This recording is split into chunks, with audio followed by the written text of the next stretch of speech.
I want to come to you specifically about the concerns over the overhaul, the reform, the salad we're talking about, the starter, and what is in store. It's not all bad news. Tell us more. Yes, well, you see that the government is trying to sell the people that the Bill of Reasonableness, or this kind of law, is an invention of the Israeli system, and which should be cancelled.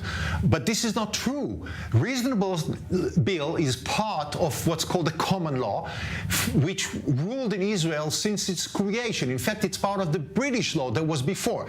I do agree with Dror that says that there are different levels, gray shades of this reasonableness, and maybe the Supreme Court in Israel has taken it to some extreme which should be modified. However, this kind of situation that they're trying to tell us we have to cancel, like this particular bill, cancel the reasonableness because this is something that was invented by the Israeli Supreme Court unjustly, is simply not true. No, just a small correction. There is not any law. There is not reasonable law. It was something which was developed by the common law, as you said. You're completely right, and developed a bit more, and to my opinion, a bit too much. They went too far by the Supreme Court of Israel. That's one. It's not because most people support democracy. Most people are against this kind of judicial overhaul. There is a minority, and the minority right now is controlling Benjamin Netanyahu. What does the solution look like right now? In recent months, we saw President Isaac Herzog calling parties, sitting in his residence and trying to reach some kind of middle ground. Now we're hearing that overnight he went to the hospital to speak in person to the Prime Minister. He spoke to the opposition leaders. He spoke to Benny Gantz and he spoke to Yair Lapid. And clearly there is no middle ground. Now all sides can point fingers at the other and blame who is responsible for walking out of talks. You're nodding your head. You know the story. We watched it unfold so realistically. What does a compromise solution look like?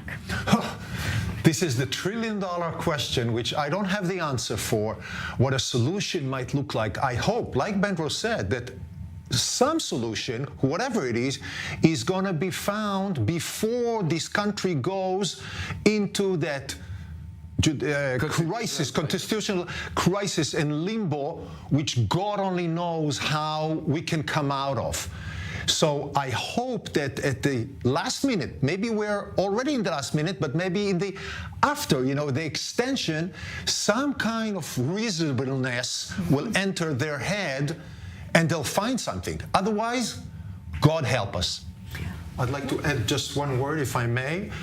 We, the Air Force pilots and the reservists in general, the people that have expressed it, look upon Gallant, the Minister of Defense, who in the month of March, when the situation was less critical, less extreme, stood up and said, enough with this legislation because the army is breaking. Now we're in a situation where it's much worse. Many more pilots and reservists have announced, and Gallant has disappeared. He voted now as part of the 64. Yeah. So we looked at him as, over these months, in fact, we created the situation after he was fired. The reason why he was put back on his position is because of the protest. Those massive protests immediately. Exactly. So we did have hopes that this man has enough sense in him to stop this crazy situation. Just to tell you what he's saying is, look, actually the protest succeeded because no other laws are going to be legislated. I'm not sure he's right, but that's what he's saying. He's convincing himself that this is only one law which is not endanger democracy. We have to wait and see if he's right or not. Dror, Guy Poran, thank you so much, both of you, for being here.